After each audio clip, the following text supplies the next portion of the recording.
Est-ce que Michel Birindois est connu à sa base de Walungu, au Sud Kivu? Michel Birindois est connu dans son fief pour des raisons que j'ai évoquées dans des précédentes interviews.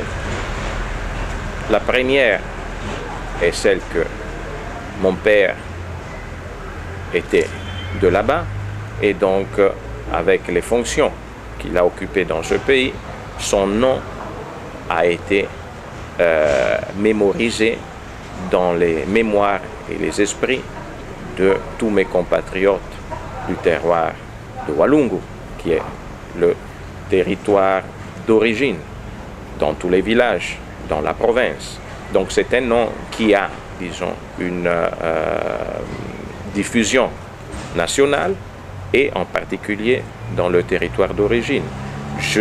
J'ai travaillé là-bas, j'ai fait des actions là-bas. Comme je disais, j'ai électrifié il y a une vingtaine d'années un petit secteur du village, mais forcément je n'étais pas l'État, j'étais un simple particulier. J'ai contribué à la réfection de certaines petites écoles par le passé. Donc j'ai fait des gestes qui sont restés gravés dans la mémoire de mes compatriotes. Ils me connaissent. Je ne suis pas un étranger à leurs yeux. Vous descendez souvent à Walungu. Sûrement que vous devez connaître le souci ou les difficultés que connaissent vos futurs électeurs. Aujourd'hui, à l'Assemblée nationale, qu'est-ce que vous pouvez faire ou quelle loi pouvez-vous faire voter en faveur de cette population de Walungu? Donc, au cas où je suis élu et j'arrive à l'Assemblée nationale, le devoir du député est celui de contrôler l'exécutif et de maintenir un suivi pour que certaines œuvres soient réalisées. Donc, j'ai cité la route Bukavu-Walungu, par exemple, qui est le centre du village, qui actuellement est en terre battue. J'aimerais que dans le programme des 5 chantiers à l'intérieur du pays, cette route soit asphaltée et je ferai tout mon possible pour que cette route soit réellement asphaltée. Je ferai tout mon possible pour que l'aéroport de Bukavu-Kavumu soit réaménagé, qu'on refasse la piste. Cette piste a été refaite à l'époque de mon père, quand mon père était Premier ministre, une bonne vingtaine d'années. Donc il est temps de la remettre en état. Pourquoi pas construire une aérogare aussi. Ça fait partie des programmes des chantiers, mais je vais m'investir pour que ça soit fait. Pour ce qui concerne le village de Walungu, il y a un hôpital assez fameux. Peut-être on pourra le développer, l'améliorer l'université. Ce sont des actions que je compte suivre et m'investir pour qu'elles soient faites. Et c'est ça l'apport que je vais amener à la population. Je ne veux pas me trouver à fréquenter mon village seulement en période électorale et une fois élu, ou bien, qui sait, arriver au gouvernement ou à quelques cadres du parti, peut-être participera au gouvernement, oublier les gens qui m'ont élu et me représenter à la veille des élections dans 5 ans. Non, je voudrais faire la différence. Je ne veux pas faire comme les autres. Je veux faire des promesses, des petites promesses, mais les maintenir.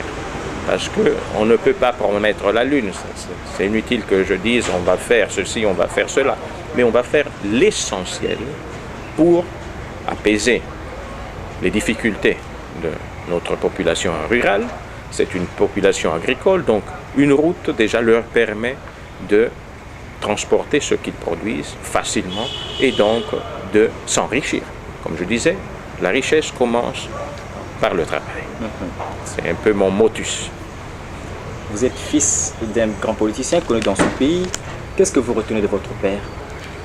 Je retiens de mon père l'honnêteté. La chose que je considère plus importante qu'il avait, c'était l'honnêteté. C'est une personne qui avait une sensibilité vers le proche et un respect outre mesure, je peux dire, vers la chose publique, vers le bien d'autrui. C'est quelqu'un qui a vécu une vie, même s'il a été Premier ministre, mais une vie modeste, disons. Donc c'est une personne qui peut être une référence pour moi, pour ma politique, mais aussi pour les personnes qui ont fait politique avec lui, qui l'ont côtoyé. Et il y en a plusieurs aujourd'hui dans la scène politique, que ce soit dans la majorité, que ce soit dans l'opposition, qui l'ont côtoyé, qui ont même été, disons, ses élèves de pensée.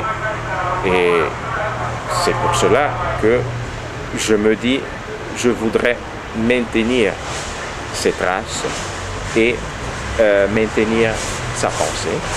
Forcément, les générations changent, donc on ne peut pas se tourner exclusivement vers le passé. On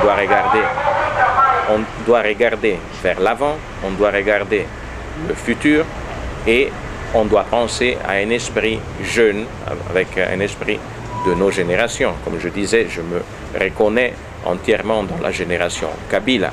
Et aujourd'hui, nous irons aux élections pour dire un petit mot sur la présidentielle. Là aussi, il faut considérer aussi les âges des candidats.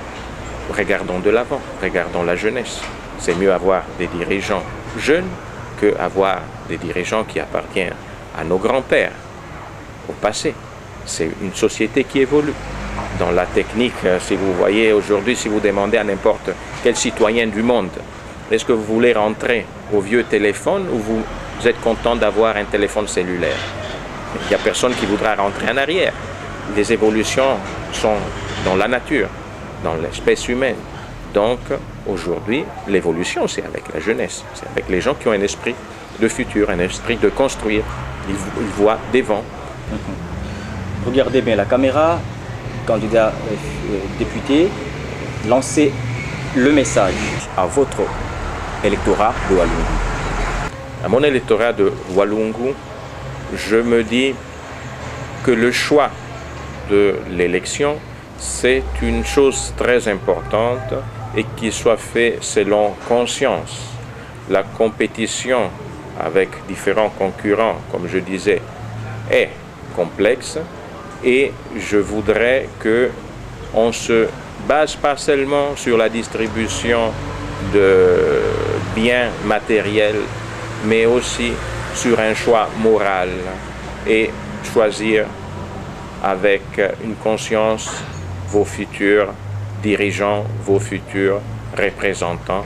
Soyez sages et faites des choix judicieux en pensant à votre futur. Le portrait robot de mon candidat président, c'est le portrait d'un candidat jeune, d'un candidat dynamique et d'un candidat qui peut montrer ce qu'il a fait. Donc, dans ce cas, comme je vous disais, dans le cadre de mon parti, nous avons déjà fait le choix. Donc, c'est une question assez simple. Notre candidat président est Joseph Kabila, qui correspond à ce portrait. Merci infiniment, M. Michel Birindois, d'avoir répondu à notre invitation.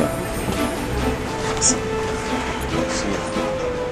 Merci pour les réponses.